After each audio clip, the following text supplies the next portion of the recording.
Muy bien, buenos días hermanos. Vamos a abrir nuestras Biblias hoy en la carta del apóstol Pablo a los Filipenses.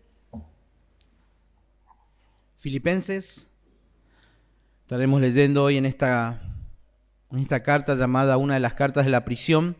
Hoy estaremos considerando dos llamados que ninguna iglesia no debe dejar de responder.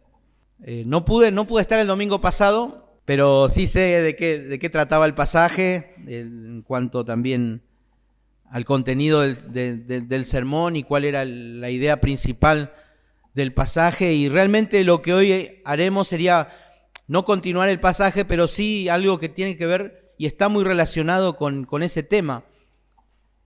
Que el hecho de pertenecer a una iglesia no es venir a la iglesia. El hecho de tener comunión con los hermanos no quiere decir yo tengo comunión con hermanos de otros lados y no tengo comunión con los hermanos de acá adentro. Eso tampoco es comunión. Para algo el Señor justamente nos llamó para congregarnos con un objetivo. Y eso justamente lo estuvimos considerando el miércoles, ¿se acuerdan? Hablando sobre que estamos estudiando acerca de la sana doctrina. Y que la sana doctrina no tiene que ver con información, con conocimiento intelectual, sino con una verdad que afecta nuestra vida. La verdadera sana doctrina se ve en cómo yo me conduzco como esposo, como padre, como hijo, como jefe, como empleado, como alumno, como cristiano, como anciano, como líder, como pastor. Ahí se ve la sana doctrina. Cuando fallamos en todas esas áreas, evidentemente no hay sana doctrina en nuestra vida. Por algo Tito decía que nuestra vida tiene que adornarse con la sana doctrina, con la sana doctrina. Por eso habíamos considerado que el Señor nos salvó, si bien un acto individual, Dios en mi vida, pero me llamó para ser parte de un grupo, parte de una familia, la iglesia local. Porque es allí donde nos edificamos, es allí donde crecemos, es allí donde nos exhortamos unos a otros. Entonces, es importante justamente el tema del congregarnos. Y en esta mañana estaremos considerando justamente eso.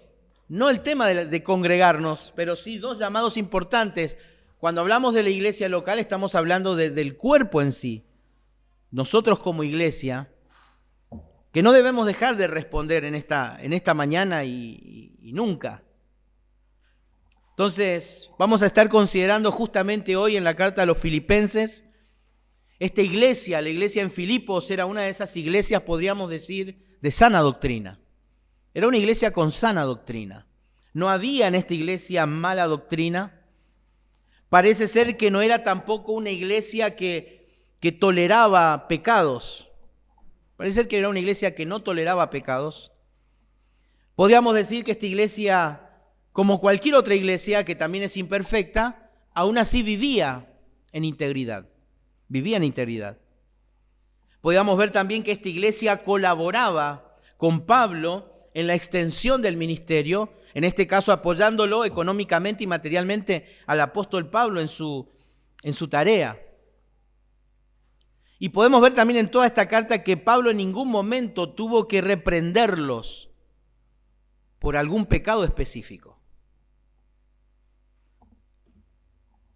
Sin embargo, podemos observar que algunos de esta iglesia estaban temerosos. Y podríamos decir que este temor a algunos les llevó también a desunirse entre ellos. Algunos estaban temerosos por la persecución que estaba comenzando en Filipos. Fíjense allí en el capítulo 1, versículo 28. Dicen, y en nada intimados por los que se oponen, que para ellos ciertamente es indicio de perdición, mas para vosotros de salvación, y esto de Dios. Sin ninguna duda, Dios estaba bajo el control de todo esto, pero la iglesia estaba siendo perseguida. Los cristianos en Filipos estaban siendo perseguidos. Por lo tanto, estos hermanos comenzaron a sentir temor entre ellos. Pero también los filipenses estaban temerosos, podemos decir, por la ausencia pastoral que tenía la iglesia. Acuérdense, Pablo estaba en Roma encarcelado en una casa alquilada y aproximadamente ya habían pasado 10 años de que Pablo fue la última vez que estuvo con estos hermanos. Parece ser también que su otro pastor, llamado Epafrodito, no estaba con ellos, porque justamente Epafrodito había ido a visitar a Pablo en prisión. Y probablemente esto también ha causado un poco de temor a la iglesia. Estaba en medio de una persecución, estaban sin guía espiritual, pero también se podía ver que empezó a haber un conflicto, no solamente externo, que era la persecución, sino también un conflicto interno en esta iglesia. Empezó a haber un conflicto. Y específicamente era un conflicto no resuelto. No resuelto. ¿En qué consistía este conflicto? Justamente entre dos hermanas, llamadas Evodia y Síntique. Ellas eran hermanas allí de la congregación. Y la razón por la que decide tratar esta situación, podríamos decir de manera pública, es por el hecho de que empezaron a haber personas que empezaron a alinearse detrás de ellas. Personas que se pusieron detrás de Evodia y otros detrás de Síntique. Y esto ya era preocupante porque estaba amenazando justamente la unidad de la iglesia. La unidad de la iglesia. La iglesia ha comenzado, por lo tanto, a ser amenazada y por esta razón Pablo hace pública esta situación. Lo hace público. El conflicto externo, la persecución y la situación interna, el conflicto entre estas dos hermanas, que era esa situación interna, estaba produciendo, digamos, inestabilidad en la firmeza de la iglesia local. Esa era la situación de la iglesia en Filipos, estaba inestable. La persecución, conflicto externo, y el conflicto interno, la relación no resuelta entre estas dos hermanas, que ya estaba salpicando y afectando a otros. Y esto estaba produciendo una instabilidad. Por eso allí, y vamos a meditar en 3 versículos en esta mañana, en el capítulo 4, versículo 1 al versículo 3. Y vamos a leer en esta mañana este pasaje y dice así la palabra de Dios. Así que, o por lo tanto, hermanos míos, amados y deseados, gozo y corona mía, estad firmes en el Señor, amados. Versículo 2. Ruego a Evodia y a Síntique que sean de un mismo sentir en el Señor. Asimismo te ruego también a ti, compañero fiel, que ayudes a estas que combatieron juntamente conmigo en el Evangelio con Clemente. También y los demás colaboradores míos, cuyos nombres están en el libro de la vida. Aquí Pablo exhortó a los filipenses a estar firmes y unidos en la comunión de la congregación. Pablo les exhortó por medio de esta carta que llevó Epafrodito a ellos a estar justamente firmes y unidos en la comunión de la congregación. Y en esta mañana, hermanos, es urgente que nosotros, los hermanos, estemos firmes y unidos en la congregación ante los conflictos. Ese es el mensaje, el llamado de Pablo a los filipenses de aquel día y que por implicación también nos llega a nosotros. A estar unidos, firmes en la congregación, en la comunión de la congregación ante los conflictos. Porque los conflictos siempre van a haber y eso lo vamos a considerar en esta mañana. Y vamos a dividirlo en 2 partes a este pasaje. Vamos a hablar acerca del llamado a la firmeza y el llamado a la unidad. Y esos 2 llamados son lo que nosotros como iglesia nunca debemos dejar de responder. El llamado a la firmeza y el llamado a la unidad en medio de los conflictos. En medio de los conflictos. Y dice la palabra de Dios en el versículo 1, nuevamente lo leemos. Así que hermanos míos, amados y deseados, gozo y corona mía, estad firmes, así firmes en el Señor, amados. Es interesante cómo Pablo constantemente parece ser muy reiterativo en muchas cosas, muy posesivo. Fíjense, dice, hermanos míos, corona mía. Habla de amados, deseados, gozo, corona mía. Amados, se repite, muy fuertes son los términos que justamente Pablo aquí utiliza. Es como si fuera que Pablo está abriendo su corazón a estos hermanos, porque ya han pasado 10 años de la última vez que los vieron, y aquí él expresa la profundidad del amor y el aprecio que les tenía. Pablo los ama, pero también los amonesta. Pablo los ama, pero también los amonesta. No vemos a un Pablo, como siempre decimos, hippie, paz y amor. Pablo va a amonestar, pero también expresa su amor. Sin lugar a dudas, Pablo tenía en mente Proverbios capítulo 27, versículo 6, cuando dice, fieles son las heridas del que ama, pero inoportunos los besos del que aborrece. Por supuesto, a nadie gusta la reprensión, a nadie nos gusta. Pero justamente las Escrituras nos dice que son fieles las heridas del que ama. La palabra de Dios nos habla de que Jesucristo vino a este mundo, dice, lleno de gracia y de verdad. Son dos verdades que no se separan, amor y amonestación. La palabra de Dios dice que Dios al que ama, ¿qué dice? Dios al que ama, castiga. Digamos, la amonestación, el amor, por eso el amor es algo serio. El amor no es solamente un sentimiento, es algo serio. Porque el amor de Dios implica corrección, protección, amonestación, disciplina, castigo. Los atributos de Dios no se pueden separar. Por eso podemos decir que la amonestación es como una vacuna. Porque duele cuando te la pones. Duele. Algunos no, algunos se hacen los machos ahí, dicen, ¿no? Pero duele. Hacen así porque le duele. Se preparan, pues le duele. Pero ¿qué pasa? Quizás no cura, pero muchas veces previene de males mayores. De males mayores. Porque a veces uno mete la pata hasta, como dice, hasta el caracú. Y las consecuencias ya están.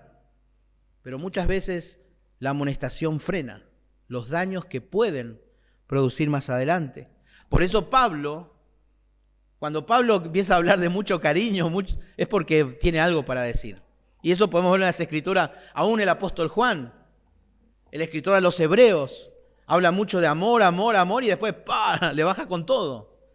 Bueno, Pablo quiere amonestarlos, quiere instruirlos. El apóstol los extrañaba tanto, no veía la hora de volverlos a ver, y el deseo que tenía Pablo, podríamos decir, es el mismo deseo que expresa el apóstol Pedro. ¿Se acuerdan allí en 1 de Pedro 2:2? Desead como niños recién nacidos. Esa palabra desead habla de un deseo intenso, fuerte. Por eso las palabras de Pablo no solamente es que quiere preparar un ambiente, sino que realmente ese era el sentir. Él anhelaba fuertemente y persistentemente verlos. Los extrañaba fuertemente, fuertemente. Y uno piensa, ¿no?, en eso, piensa en la actitud de Pablo en relación a los hermanos. Y uno podía preguntarse hoy, no podemos dejar de aplicarlo a nuestros días. ¿Cómo puede ser que hoy día el sentimiento, podríamos decir, individualista que tenemos nosotros, nos roba el deseo de estar con los hermanos? Y eso justamente es una lucha que tenemos constantemente. Ese deseo individualista, porque ese deseo individualista es como dice Santiago, es animal, es carnal ese deseo. Eso no es de Dios. Dios nos creó seres relacionables. Por lo tanto, va en contra del programa, del plan, del propósito de Dios también en nuestra creación. Pablo no solamente le abre su corazón, sino que él también le llama, fíjense cómo les llama, gozo, gozo. Pablo les dice allí en el capítulo 4, hermanos míos amados y deseados, gozo. La iglesia de Filipo era el gozo de Pablo. Ahora uno se pregunta, bueno, ¿qué quiere decir? ¿Qué quiere decir Pablo? ¿Qué quiere expresar cuando Pablo dice, ustedes son mi gozo? Lo que está diciendo aquí es justamente porque él encuentra gozo en el Señor al servir a los hermanos. Él siente gozo al servir a los hermanos. Él expresa la alegría espiritual que posee alguien que ha decidido morir a sí mismo para dar gloria a Dios y edificar a los hermanos. Ese es el sentir que Pablo tenía en relación a los hermanos en Filipos. Por eso le dice, ustedes son mi gozo. Porque yo decidí morir a mí mismo para encontrar toda felicidad y alegría al dar gloria a Dios y edificarlos a ustedes, de bendecirlos a ustedes. Y Pablo les dice de esa manera, ustedes son mi gozo. Ustedes son mi gozo. Ese sentimiento individualista nos quita ese gozo. Nos quita ese gozo. Porque solamente pensamos en nosotros, no en los demás. Por eso un corazón egoísta no puede darle gloria a Dios. No puede darle gloria a Dios. El apóstol Juan, ¿se acuerda en 3 de Juan? Versículo 4 decía, no tengo yo mayor gozo que este, el oír que mis hijos, mis hermanos en la fe, andan en la verdad. Juan sentía un gozo por los hermanos, sentía un gozo. Y quizás nuestra habitual falta de gozo y paz en nuestra vida tiene que ver justamente que aún no hemos decidido nosotros morirnos a nosotros mismos para bendecir y servir a los demás. Quizás muchos cristianos andan amargados, tristes, aburridos, sin ganas de nada, porque nunca decidió morir a sí mismo para bendecir y servir a los hermanos. Y quizás lo que le falta, hermano, para sentir alegría y gozo y sentido en la vida, es que usted decida bendecir a su hermano, servir a su hermano y dejar de pensar en sí mismo, porque esa es una mentalidad individualista, animal y carnal. Es del diablo, es del mundo. Pero Pablo no solamente abre su corazón, no solamente le dice ustedes son mi gozo, dice que también los llama corona mía. Corona mía. Ahí la corona justamente se refiere, Pablo utiliza la ilustración de la corona de laureles que se le daba al ganador de las Olimpiadas en aquel entonces. Y aquí justamente habla de esa guirnalda que se utilizaba como señal de victoria, de conquista y algunas veces de soberanía. Y Pablo los llama de esa manera. Y con estas palabras Pablo les comunica que en definitiva lo único que vale la pena en la vida es invertir en vida de personas. Porque lo único que va a tener sentido en la eternidad es lo que nosotros hayamos hecho en relación a nuestros hermanos. Porque las personas son eternas. Dice que Dios ha puesto eternidad en nuestros corazones. Una vida con Cristo y sin Cristo va a vivir por toda la eternidad. Algunos en el fuego eterno y otros en la presencia del Señor eternamente. Eternamente. Y lo único que va a valer en el tribunal de Cristo va a ser eso. Va a ser esa decisión que tomé de morir a mí mismo y decidir vivir y servir y bendecir a los hermanos. Eso es lo que va a tener sentido en el tribunal de Cristo. Podemos participar en todas las reuniones de la iglesia, en todas. Podemos servir en todo, entre comillas, servir en todos los ministerios.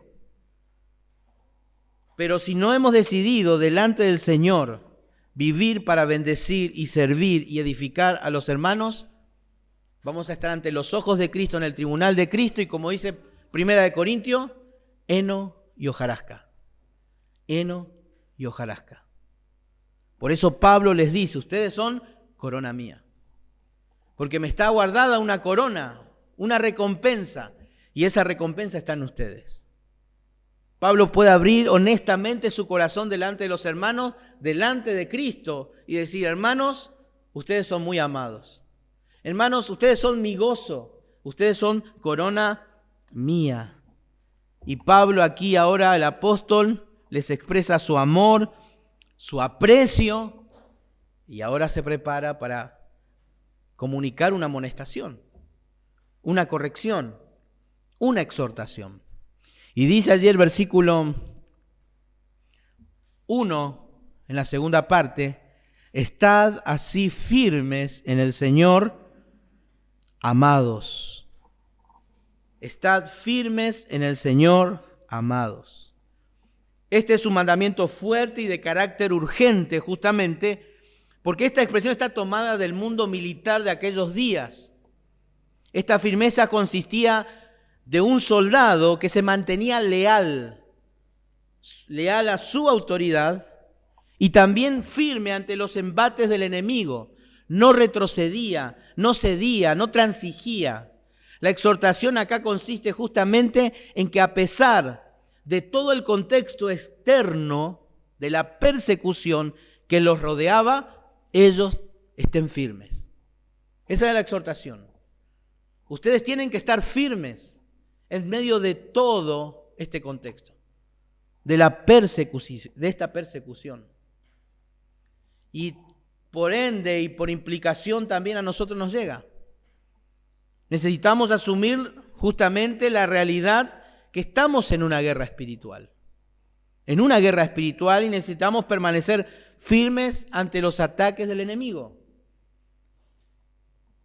Acuérdense que hemos hablado muchas veces acerca de la verdadera guerra espiritual. Y la guerra espiritual no es que yo estoy ahí en la soledad luchando con demonios, sino que están en mi mente. Ahí está la verdadera lucha espiritual. Porque la lucha es contra nuestras convicciones. Y esa lucha viene de tres bandos, podemos decir, de tres frentes que están constantemente atacándonos. Uno es la corriente de este mundo. La corriente de este mundo. Vivimos en una sociedad, podemos decir, sin Dios. Vivimos en una sociedad sin Dios. Ahí nos toca vivir hoy, sin Dios.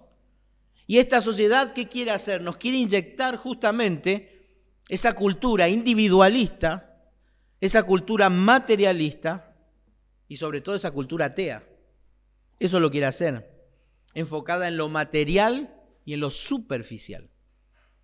Por eso necesitamos estar firmes en el Señor, porque esto es constante, constante. El otro bando, el otro frente que nos ataca son las huestes espirituales de maldad. Claro, no podemos, si bien la lucha está en nuestra mente, nosotros no podemos negar la realidad de los enemigos de la gloria de Dios. Los demonios, el mismo diablo, ellos son enemigos de la gloria de Dios que atacan a su iglesia, que tiene un propósito. ¿Cuál es el propósito de la iglesia? Glorificar a Dios. El diablo y sus demonios quieren que nosotros, como iglesia, no glorifiquemos a Dios. Y una manera de no glorificar a Dios es no respondiendo a este llamado, al llamado de la firmeza. Pero hay otro frente también que nos ataca constantemente, que no es solamente la corriente de este mundo y las huestes espirituales, sino también nuestra propia carne. Nuestra propia carne. Todos nosotros tenemos todavía esos residuos de esa vieja naturaleza en nosotros. En nuestro interior, ese viejo hombre que es capaz de arruinar todo. Arruinar relaciones, arruinar ministerios, arruinar familias, todo. Eso está todavía en nosotros. Está ahí queriendo atacarnos y Pablo dice, hermanos, ustedes tienen que estar firmes porque tenemos cosas dentro de nosotros que quiere lastimar a personas. Porque así es el ser humano, así somos nosotros. Nuestra naturaleza quiere lastimar con tal de encontrar nuestra satisfacción, nuestro parecer, porque somos individualistas y egoístas. Y eso lucha aún en nuestro interior. Y es justamente por estos ataques que la unidad de la iglesia siempre está y va a estar bajo presión y bajo ataque. Siempre, siempre. Por eso el llamado urgente a mantenernos unidos y firmes abundan en toda la Biblia. En toda la Biblia. Por culpa de estos tres ataques. La corriente de este mundo, las huestes de maldad y nuestra propia carne, nosotros mismos. Nosotros mismos. La iglesia siempre va a estar bajo presión. Siempre. Fíjense, 1 Corintios, si quieren yo se los leo y lo van anotando, 1 Corintios 15, versículo 58, Pablo les dice, así que hermanos míos amados, estad firmes y constantes, creciendo en la obra del Señor siempre, firmes y constantes. Gálatas capítulo 5, versículo 1, dice, estad pues firmes en la libertad con Cristo, que Cristo nos hizo libres. Estad pues firmes en la libertad con que Cristo nos hizo libres. Segunda Tesalonicenses capítulo 2, versículo 15. Así que hermanos, estad firmes y retened la doctrina que habéis aprendido, sea por palabra o por carta. Abundan, y hay otros versículos más que abundan justamente sobre la verdad de estar firmes, firmes. En Efesios mismo, en el capítulo 6, cuando habla de la lucha espiritual 3 veces, en ese pasaje del capítulo 6 se repite este mandato de estar firmes en el conflicto espiritual. Efesios capítulo 6, versículo 11 dice, vestíos de toda la armadura de Dios para que podáis estar firmes contra las acechanzas del diablo. En el versículo 13 dice, por tanto, tomad la armadura de Dios para que podáis resistir en el día malo y habiendo acabado todo, estar firmes. Y en el versículo 14 dice, estad pues firmes. En tan pocas palabras, Pablo es reiterativo y da mucho énfasis al hecho de estar firmes. Pero esto no solamente era una doctrina o una verdad o una advertencia paulina. Era también petrina de Pedro. Pedro dice en su segunda carta, en el capítulo 3, versículo 17, dice, así que vosotros, oh amados, sabiéndolo de antemano, guardaos, no sea que arrastrados por el error de los inicuos, caigáis en vuestra firmeza. Vuestra firmeza. Después de tantas advertencias, creo que Pablo por esa razón escribió en 1 Corintios 10:12, cuando dice, así que el que piensa estar firme, mire que no caiga. Mire que no caiga. Cuando caemos, es porque nunca decidimos estar firmes. Esa es la verdad. No importa el pecado, no importa el error que cometamos, es porque decidimos no estar firmes. Porque es nuestro deber estar firmes. Por eso es un llamado a la iglesia a estar firmes, a no caer en el error. A no caer en el error. Como iglesia, hermanos, somos llamados a estar firmes en el ministerio. Somos llamados a estar firmes en la doctrina. Estamos llamados a estar firmes contra el enemigo y contra el pecado. Somos llamados a estar firmes contra esas cosas. Somos llamados a no retroceder en la prueba, a no ceder a la tentación. ¿A la tentación de qué? De diluir la palabra de Dios con tal de que le caiga bien a las personas. Vamos a ser tentados todos los que queremos servir a Dios a adular a las personas, para agradarles. Quizás vamos a ser tentados a transigir justamente en metodologías para atraer gente.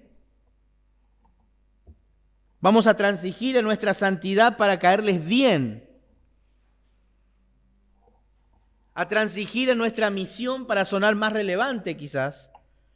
Quizás seamos tentados a no confrontar el pecado entre nosotros porque es más seguro y más cómodo mirar a los costados.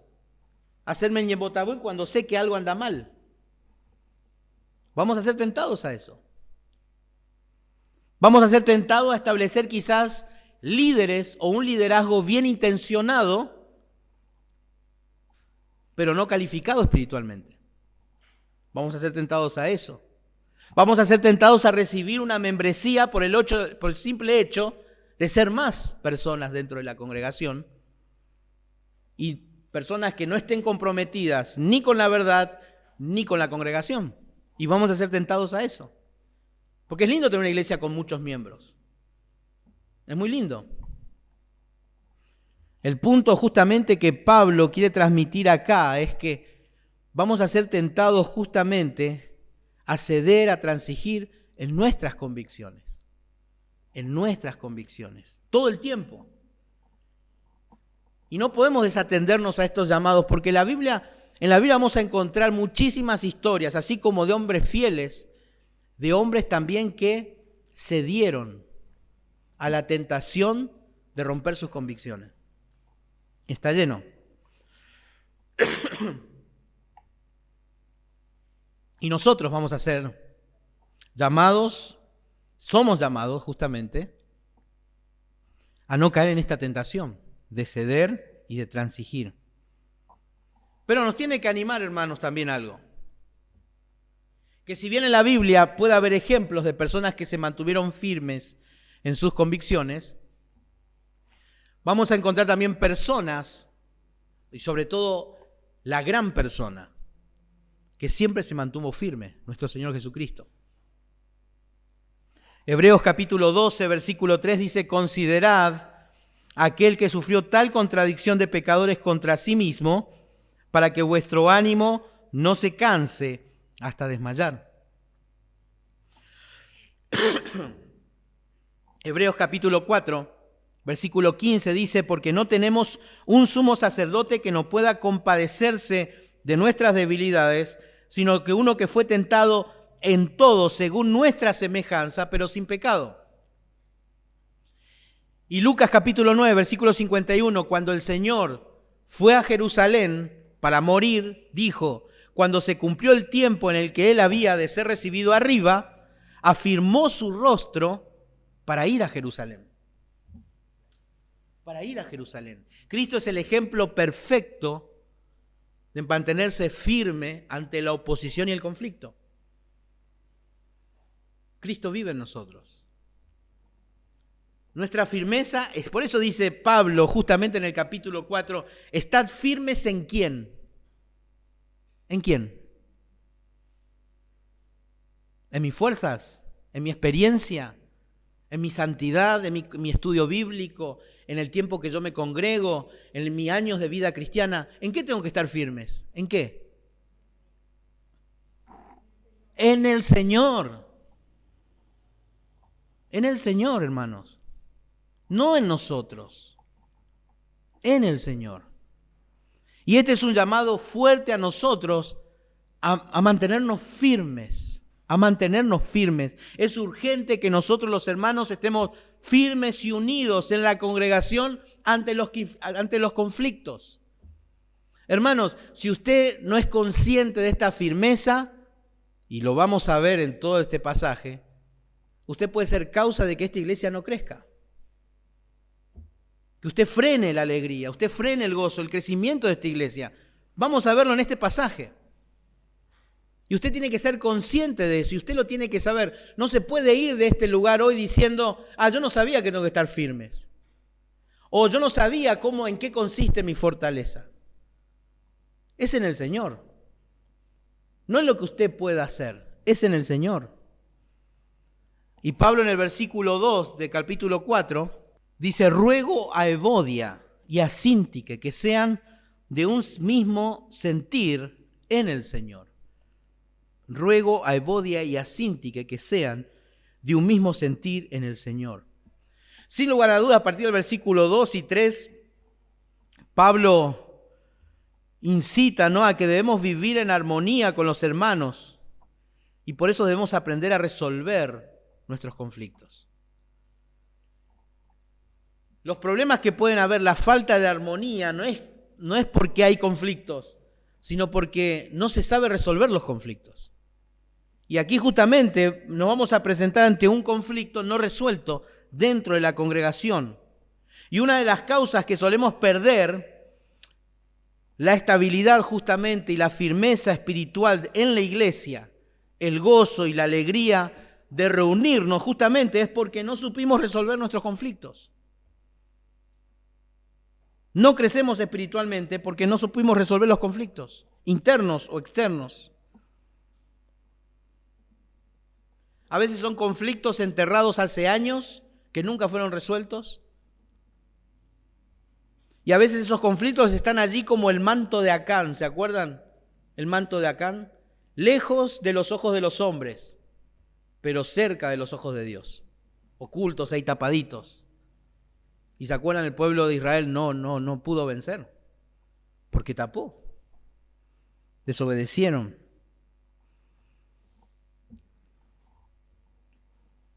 Por eso los conflictos no resueltos dentro de una congregación, como lo vamos a ver ahora, justamente perjudica el crecimiento y la marcha de la iglesia.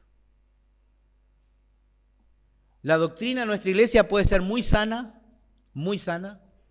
Podemos tener todos los ministerios, toda la pompa, pero si la unidad está enferma, nunca vamos a poder glorificar a Dios. Que tengamos mucha gente no quiere decir nada. La iglesia universal tiene muchísima gente. La iglesia católica los domingos llena. ¿Qué están haciendo las cosas bien? Y justamente esta es la razón por la que el enemigo nos tienta tanto en esta área de la unidad. Porque la alarma estratégica del diablo es justamente hacernos caer en la tentación de no resolver nuestros conflictos. Y en esta carta justamente Pablo manifestó su preocupación, la unidad de la iglesia. Y ese es el llamado acá, el llamado a la unidad. Filipenses, fíjense en el capítulo 2, Pablo ya comienza a introducir el problema. Capítulo 2, versículo 2 dice, Filipenses 2:2, completad mi gozo sintiendo lo mismo, teniendo el mismo amor, unánimes, sintiendo una misma cosa. Pablo va preparando el terreno. Pablo los va a instruir antes de dar la amonestación. En el versículo 14 del capítulo 2 dice, haced todo sin murmuraciones y contiendas. Haced todo sin murmuraciones y contiendas. Pablo, lo que aquí vemos es que lo que me llama, podemos decir, la atención justamente aquí es que el apóstol se enfoca específicamente, en el capítulo 4, en dos personas y llamándolas por su nombre. No es que Pablo dice, bueno, hermano, no usa ironía, no es indirecto. Pablo comienza a presentar el problema. Y una vez que presentó el problema, les instruye a que ellos deben estar en unidad, pero después Pablo ya pasa a dar nombre y apellido. Nombre y apellido. Aunque era un tema justamente personal entre dos personas, una situación privada, podríamos decir que era privado, parece ser que el hecho que Pablo haya dicho públicamente es porque ya empezó a afectar públicamente. Empezó a afectar a la iglesia esta situación. Empezó a amenazar la unidad de la iglesia. Y uno dice, bueno, ¿quiénes eran estas mujeres? ¿Quiénes eran estas mujeres? No hay mucha información en cuanto a saber quiénes eran, pero sí sabemos que no eran del grupo opositor de Pablo. ¿Se acuerdan? Ahí en Filipenses capítulo 1 hablan de un grupo que se levantó, aprovechando que él estaba en prisión, se metieron en la iglesia y a predicar el evangelio correcto, pero querían ocupar el lugar de Pablo, un lugar opositor. Bueno, estas hermanas no eran de ese bando. Podemos ver que estas hermanas eran miembros de la congregación. Ellas estaban sirviendo allí. Fíjense el versículo 3. Que ayudes a estas que combatieron juntamente conmigo en el evangelio. Fíjense, también con Clemente y los demás colaboradores míos cuyos nombres están en el libro de la vida. Podemos decir que acá no se trata de personas incrédulas. no estamos hablando de personas que son infiltradas. Estamos hablando de personas que están ministrando y son personas salvas, son fieles en el servicio, son fieles en el ministerio. Es más, hasta podemos observar que en el ruego de Pablo dice de que ellos tengan un mismo sentir. Indica que ellos no tenían un problema doctrinal. El problema no era un problema doctrinal entre Evodia y Síntique. No era un problema doctrinal en la iglesia. Les ruego que tengan un mismo sentir. Esto indica justamente que el problema era un problema de corazón. Estaba dentro, no estaba afuera. Era un problema del corazón y que se evidenciaba justamente en el conflicto que se estaba presentando. Y esto nos debe llevar justamente a nosotros a la reflexión. ¿Y qué tenemos que pensar de todo esto? Porque aún las personas más fieles en el Señor, más consagradas a la causa del Evangelio, que se congregan justamente en las iglesias más bíblicas, podríamos decir. Personas que sean los más sanos doctrinalmente, pueden volverse egoístas. Pueden volverse egoístas. Tan egoístas y tan autocentradas en sí mismas, hasta perder de vista la cruz. Eso pasó justamente con estas dos mujeres. Con estas dos mujeres. Al punto que podríamos decir quedaron atrapados en la telaraña de la amargura. Y uno diría, bueno, eso le pasa porque no son del Señor. Bueno, en algunos casos sí, pero este no era el caso. Este no era el caso. Estas dos mujeres eran del Señor. Eran compañeras de ministerio del apóstol Pablo. Y lo que agrava justamente la situación, lo que hace peor a todo esto, es que son dos personas involucradas en el ministerio. Eso es lo que agrava la situación. Y esto justamente hace que probablemente comience a amenazar a la unidad de la iglesia. Porque hubieron personas que quizás dijeron, mira Evodia, mira la actitud de Evodia, qué mal. Entonces ya se pusieron de un bando detrás de Síntique. Y después está el otro grupo que dice, mirá Síntique, cómo reacciona estas dos mujeres. Mirá vos. Y ya se estaban poniendo del otro lado. Y ya se estaba armando el bando. Empezó a haber quizás, podríamos decir, un ambiente de desconfianza entre ellos. Y por lo tanto esta situación representaba una gran amenaza para la unidad y la firmeza de la iglesia. Pero uno se hace una pregunta, ¿no? Pablo está en Roma, aproximadamente una distancia de 1000 kilómetros de Filipo a Roma. Él está privado de su libertad, él no puede salir de ahí. ¿Cómo se enteró de la situación? ¿Cómo se enteró de la situación? ¿Algún chismoso? ¿Algún chismoso fue con el pájaro? Un pajarito me dijo. Bueno, este pajarito parece ser que tiene un nombre. Epafrodito se llama. Y fíjense ahí en Filipenses capítulo 2, versículo 25. Dice, mas tuve por necesario enviaros a Epafrodito, mi hermano, y colaborador, compañero de milicia, vuestro mensajero y ministrador de mis necesidades. Porque él tenía gran deseo de veros a todos vosotros, y gravemente se angustió porque habíais oído que había enfermado, pues en verdad estuvo enfermo y a punto de morir, pero Dios tuvo misericordia de él, y no solamente de él, sino también de mí, para que yo no tuviese tristeza sobre tristeza. Así que le envío con mayor solicitud, para que al verle de nuevo os gocéis, y yo esté con menos tristeza. Recibidle en el Señor con todo gozo y tened en estima a los que son como él. Porque por la obra de Cristo estuvo próximo a la muerte, exponiendo su vida para suplir lo que faltaba en vuestro servicio por mí. No solamente Epafrodito había llevado una ofrenda justamente a Pablo, que la iglesia había levantado, pero algunos hermanos quizás estaban diciendo, Che, Epafrodito, vos tenías que llevar la ofrenda nomás. ¿Qué fuiste a decirle a Pablo? Imagínense ahí leyendo la carta, el hermano que la estaba leyendo, y de repente empieza a leer y dice, es Bodi Sintique, que resuelvan su problema. Y después el que está leyendo dice, y te ruego a ti, Pablo me está diciendo a mí que yo tengo que resolver el problema. Che, Epafrodito, ¿qué fuiste a hablar con Pablo? Vos tenías que llevarle la ofrenda. Eso nomás tenías que hacer. Qué chismoso que sos. Pero Pablo les dice, mirá, justamente llegó y se tuvo que quedar más tiempo porque enfermó gravemente y casi se murió, dice. ¿Ves? ¿Sabes por qué te pasa eso, Epafrodito? Por chismoso. El Señor te disciplinó.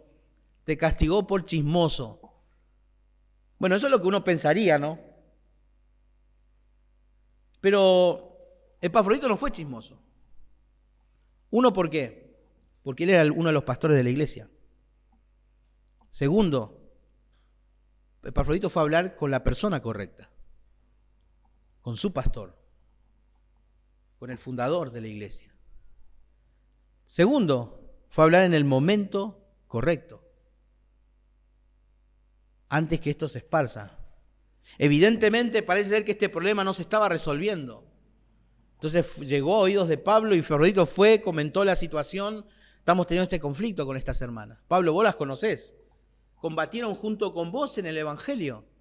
Vos la conocés más que yo quizás. Pablo, ¿cómo hacemos este tema? Epafrodito habló con la persona correcta, habló en el momento correcto.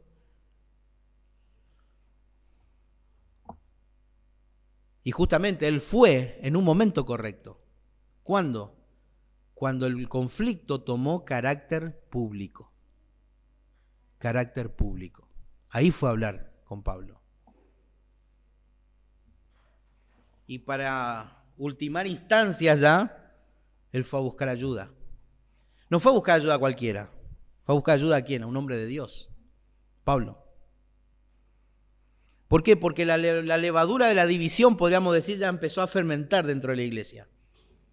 Ya estaban los dos bandos y Epafrodito dice, esto escapa de mis manos. Necesito ayuda, necesito luz, sabiduría en esto. Y fue a hablar con Pablo.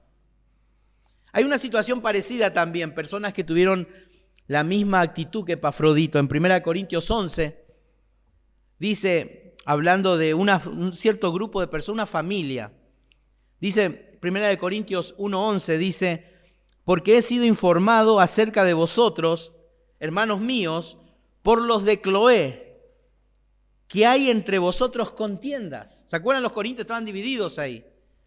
Pero vinieron los de Cloé y me informaron. Qué chismoso.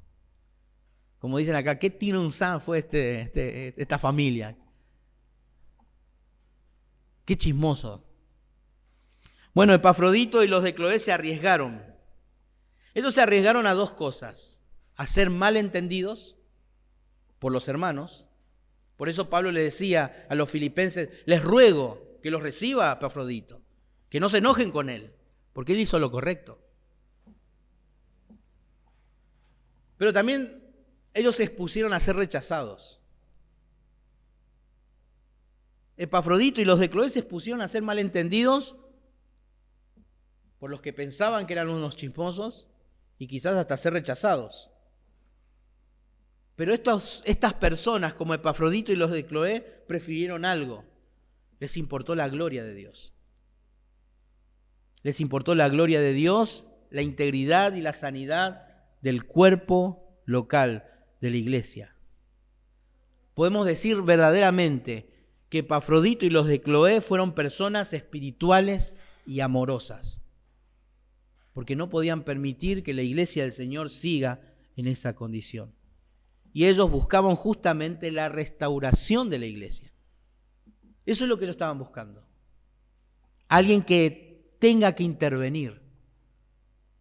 Tanto lo de Cloé como Epafrodito. ¿Quién tenía que intervenir? Pablo. Aplicación para nosotros.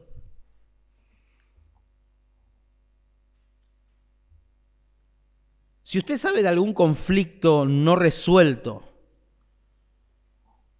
quizás usted mismo o entre hermanos, que esté afectando la unidad, la espontaneidad, la alegría de la congregación, la firmeza de la iglesia, arriésguese a ser malentendido y a ser rechazado. Arriésguese. Arriésguese. Pero vaya a hablar con la persona correcta, en el momento correcto. No después del culto en la mesa con la familia. No hablar con el capé. No hablar con eso, porque eso ensucia, detiene la obra.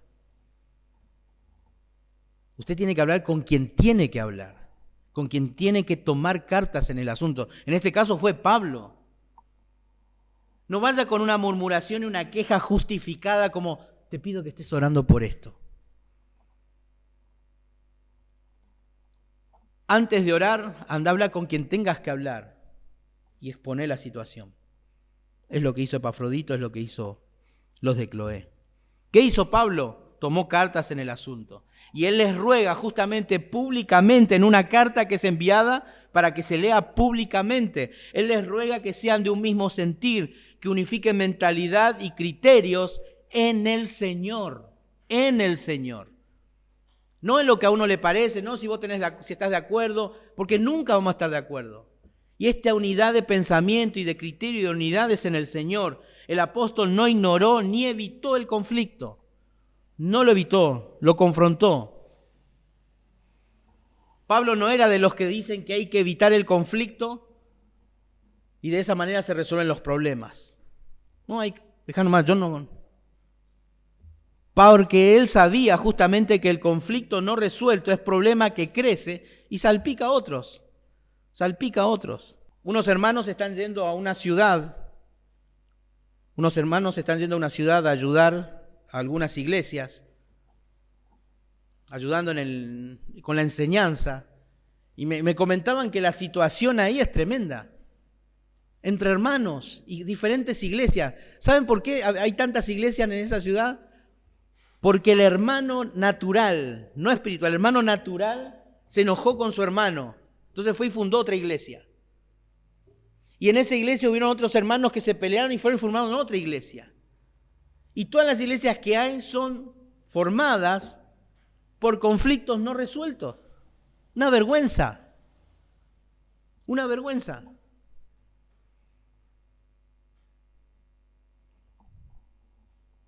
Pablo no se dejó llevar por la corriente actual. ¿Para qué me voy a meter? Yo no quiero tener problemas. Yo no soy el Espíritu Santo para convencerlo de pecado, de justicia y de juicio. Quizá alguno diga, ¿no? Que este tema lo resuelvan los líderes. Aparte, estos hermanos siempre son conflictivos, estos hermanos. Tienen carácter fuerte. Por eso no me voy a meter. Voy a orar nomás por eso. Pero la mente espiritual dice, mi iglesia está en peligro. Mi iglesia está en peligro. Mi crecimiento personal está en peligro. El suyo también está en peligro. Esto no glorifica a Dios. Ya que el conflicto no fue tratado en privado, hay que hacerlo en público. Hay que hacerlo en público. Y Pablo no toma partido. Para nada. El ruego a Evodia y a Síntique.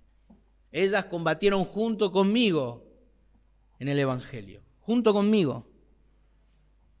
Versículo 3 dice, asimismo te ruego a ti, dice, compañero fiel, que ayudes a estas que combatieron juntamente conmigo en el Evangelio, con Clemente también y los demás colaboradores míos, cuyos nombres están en el libro de la Biblia.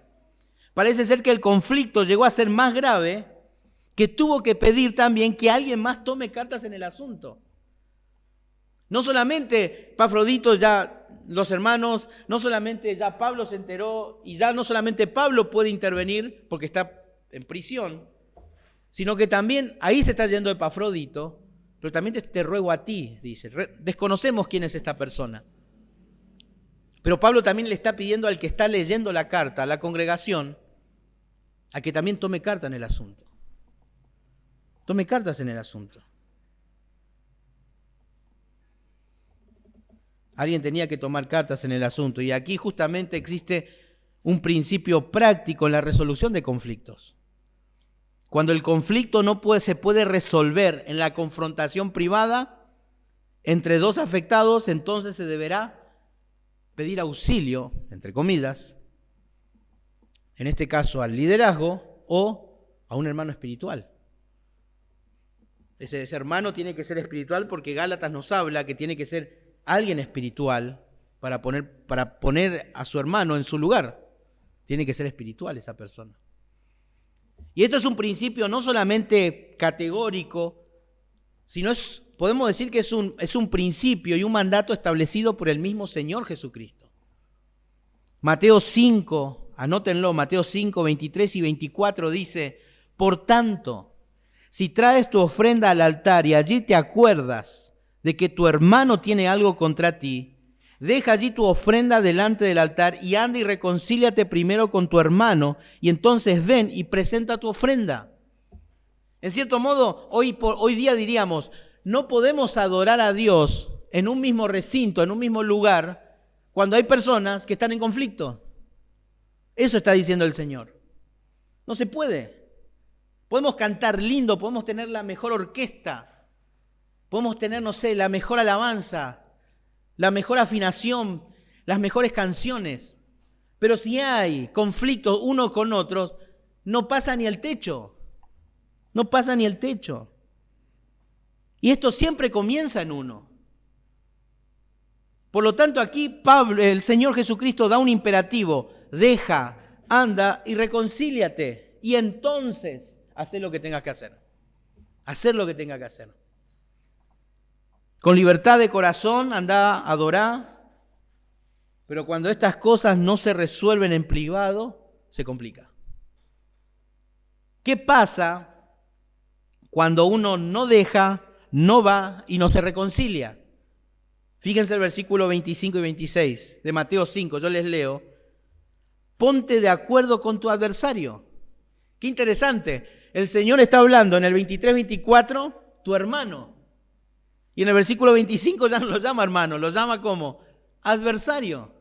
¿Qué quiere decir eso? Se complicó el asunto. Ahora es tu enemigo, es tu contrario. Y dice, ponte de acuerdo con tu adversario pronto, entre tanto que estás con él en el camino. No sea que el adversario te entregue al juez. Tratá de, si aún lo tenés como enemigo, tratá ahí a solas de resolver el problema con él. En el camino, dice. No sea que el adversario te entregue al juez y el juez al alguacil y seas echado en la cárcel. Fíjense, ahora ya se están metiendo otras personas. Porque la cuestión se agravó. Ahora ya pide un juez, un alguacil. Se agravó esta situación. De cierto te digo que no saldrás de allí hasta que pagues el último cuadrante. Porque cuando los problemas no se resuelven, lo que crece es la hostilidad. Mientras estén solos, resuélvanlo, dice. Mientras estés en el camino. ¿Se acuerdan Mateo 18? Lo hemos estudiado ya. 15, 18 nos muestra que toda situación se resuelve primero a solas. Pero cuando ya no se puede, llévalo público, hacelo público, dice. El que no quiere resolver su problema, el Señor mismo dice, tenelo como un no creyente, gentil y publicano. El que no quiere resolver su problema, gentil y publicano. Pablo le pide a esta persona que desconocemos quién es, justamente que ayude a estas mujeres. Y es interesante cómo allí les dice, fíjense en Filipenses 4 nuevamente, versículo 3. Asimismo te ruego también a ti, compañero fiel, que ayudes a estas que combatieron juntamente conmigo en el Evangelio. Esta palabra ayudar es interesante en el original, porque no transmite la idea que nosotros entendemos por ayudar. Ayudar quiere decir suplir una necesidad, tratar de no sé, no quiero ser redundante en la definición, ser de ayuda, ustedes entienden, ¿no? Pero aquí la palabra justamente es la palabra arrestarlas, meterlas presas, meterlas cautivas, meterlas en prisión. Este verbo se utilizaba para eso. ¿Y qué tenemos que hacer entonces? Si hay un conflicto, ir a denunciarlo, llevarlo a la fiscalía. Este hermano no puede arreglar su problema, lo mandamos a la fiscalía, que lo resuelvan ellos. Interesante esta palabra, ¿no? Pero en realidad lo que Pablo le está diciendo con este término fuerte, es le está diciendo, paralas. Le está pidiendo a este hermano que está leyendo la carta, decirle, hermano, parala a estas dos hermanas. No pueden seguir así. Frenalas. No las dejes ir hasta no resolver el problema. Toma con mucha seriedad esto. Eso Pablo le está diciendo. Es serio. Es serio. Porque la iglesia no crece. La alegría se va, el gozo se pierde.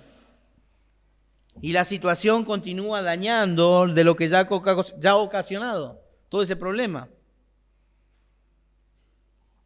Porque los conflictos no resueltos, podemos decir también que nos apartan de los mejores amigos. Los conflictos no resueltos nos apartan de los mejores amigos. Fíjense, el pasaje nos dice allí en el versículo 3, asimismo te ruego también a ti, compañero fiel, que ayudes a estas que combatieron juntamente conmigo en el Evangelio, con Clemente también, combatieron en el pasado. Y los demás colaboradores míos también. Ya dejaron de hacer eso que hacían antes. Perdieron la comunión, perdieron la amistad. Por eso frenalas. Por eso los conflictos no resueltos apartan a los mejores amigos y aún a los consiervos más unidos, más fieles. Porque eso hace el pecado. Eso hace el pecado. Romanos 15, versículos 5 al 6 dice, pero el Dios de la paciencia y de toda consolación os dé entre vosotros un mismo sentir según Cristo Jesús, para que unánimes a una voz glorifiquéis al Dios y Padre de nuestro Señor Jesucristo. Porque ese es el objetivo, glorificar a Dios como iglesia, no cada uno por su lado, como iglesia. Y para eso necesitamos responder al llamado de la unidad y de la firmeza. Y Pablo concluye el versículo 3 diciendo, hablando de estos colaboradores cuyos nombres, dice, están en el libro de la vida. Bueno, sin lugar a dudas nosotros sabemos a quién se refiere Pablo cuando habla de los que están inscritos, aquellos que son del Señor, aquellos que están inscritos ahí en el momento de haber sido regenerados, convertidos. Pero, ¿por qué Pablo agregó justamente esto? ¿Qué quiere decirnos Pablo? ¿O qué quiso decirle Pablo a los hermanos de aquel entonces con esta expresión? Pablo quiere ponerlos en perspectiva, podemos decir. Una perspectiva correcta. Él quiere recordarles a los hermanos justamente que nuestras ofensas, nuestras diferencias, nuestros conflictos con los hermanos pronto van a pasar. Pronto van a pasar. Porque es obvio que siempre van a haber conflicto entre nosotros. No somos iguales. No somos iguales, somos diferentes. Tenemos gustos diferentes, pensamientos diferentes. Pero Pablo justamente dice, esto pronto va a pasar. Pronto va a pasar. Y esto es un bálsamo, podríamos decir, para todos aquellos que alguna vez sufrieron el conflicto con hermanos. Porque en el cielo vamos a estar todos juntos. Si usted es del Señor, por supuesto, ¿no? En el cielo las diferencias y los conflictos ya no van a estar. Y eso es un bálsamo. Eso de traer paz. Pero mientras tanto tenemos un deber. No podemos seguir callados. No podemos mirar para otro lado cuando el conflicto está a nuestros ojos. Por eso la pregunta es, ¿hay algún conflicto pendiente con alguien? Si usted tiene un conflicto pendiente con alguien, hoy es el día, no mañana. Hoy es el día que usted tiene que resolver ese conflicto. Porque si usted no resuelve ese conflicto, estamos en un grave problema. No solamente usted y esa persona. Todos estamos en conflicto. Todos. Porque somos un cuerpo. Y otra pregunta, ¿va a estar dispuesto usted a ser malentendido? ¿A ser malentendido? O ser rechazado quizás, porque tuvo que confrontar la situación. Hágalo en privado. Si esa persona no quiere resolver, pida ayuda. Pida ayuda, es un mandato del Señor. No solamente es una enseñanza apostólica. El Señor lo instruyó. Pida ayuda. Y si no se quiere resolver el problema, bueno, hermano, examínese si usted está en la fe. Porque aquel que no quiere resolver su conflicto, el mismo Señor lo dijo, tómalo como gentil y publicano.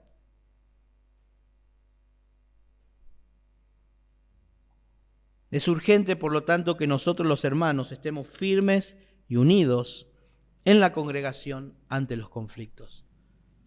Conflictos van a haber siempre. El tema es que tenemos que resolver los conflictos. Y usted tiene que resolver los conflictos. Usted tiene que aprender a resolver los conflictos. No esperar que otros los resuelvan por usted. Quizás usted tenga que pedir perdón porque ya una persona se acercó a resolver el problema. Y no podemos seguir así alabando al Señor bajo un mismo techo. Porque la adoración en ese sentido no es aceptada. No es aceptada. ¿Y pero por qué tengo que pagarlo yo? Y porque somos uno. Porque somos uno. Esa es la situación. Entonces, cuide su oído, cuide su boca. Y si va a abrir su boca, hable con la persona correcta y en el momento correcto. En el momento correcto. Si usted ha hablado de más en su mesa o con personas, bueno, vaya y pida perdón hoy.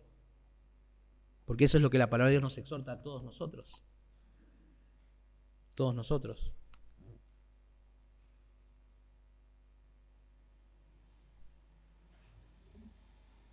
El mensaje de hoy a mí me humilla. Me humilla. Hoy justamente en la mañana mi Señor me pidió perdón por algo y pensar que así el Señor tiene que orar en cada uno de nosotros. No podemos seguir pensando en que la iglesia no crece porque fulano y mengano. Somos un cuerpo, hermanos. Entendamos, por favor, eso. Somos un cuerpo. Si hay cosas que no podemos resolverla, resuélvala con el Señor. Es muy fácil, hermanos. Es demasiado fácil. Dejemos a un lado el orgullo y humillémonos delante del Señor. Y si hay que pedir perdón, pidamos perdón. Pero no sigamos así. No vamos a crecer, hermanos. Creo que estamos en un momento precioso de la iglesia. Después de tener la reunión que tuvimos el domingo pasado en la asamblea y todo eso, precioso. Precioso como hermanos se están interesando en el crecimiento, en las cuestiones materiales y aún legales de la iglesia. Precioso. Pero no arruinemos esto que el Señor está haciendo con nuestro orgullo. No estamos hablando solamente de relaciones dentro de la iglesia y ministeriales. Quizá usted tenga que hablar con su esposo, quizá usted tenga que hablar con su esposa, quizá usted tenga que hablar con sus hijos. Capaz tengas que hablar con tus padres, tengas que hablar con tus hermanos, no sé. Pero somos un cuerpo, somos una familia, hermanos. Es la palabra del Señor, no es mía. Y este pasaje me humilla. Me humilla de lo sucio que hay dentro mío. Y que tengo que cuidar ante el Señor porque mi ser quiere lastimar, quiere destruir lo precioso que el Señor quiere hacer. Ore por nosotros. Nosotros oramos por ustedes. Que el Señor bendiga su palabra en esta mañana y que, como comenzaba el estudio en esta mañana, no dejemos de responder a este llamado. Porque es un caso de vida o muerte. Es urgente que nosotros los hermanos estemos firmes y unidos en la congregación ante los conflictos. Ante los conflictos. Oramos. Padre, te damos gracias en esta esta mañana por tu palabra. Gracias por la carta a los Filipenses, Señor. El apóstol Pablo es una gran bendición para nuestras vidas en sus instrucciones en aquel momento, pero por implicación, Señor, también nos afecta, nos habla, nos instruye. Conoces lo más profundo de nuestro ser, Señor. Frénanos, detiene, Señor, nuestro corazón si hay cosas que no están resueltas. Y te doy gracias, Señor, por esta familia, Señor. Gracias por lo que tú estás haciendo. Gracias por las cosas que vas obrando en cada uno de nosotros para ir formando un cuerpo unido y firme para que te podamos glorificar como tú esperas que lo hagamos. Gracias, Señor, por tu palabra nuevamente. En nombre de Jesús. Amén.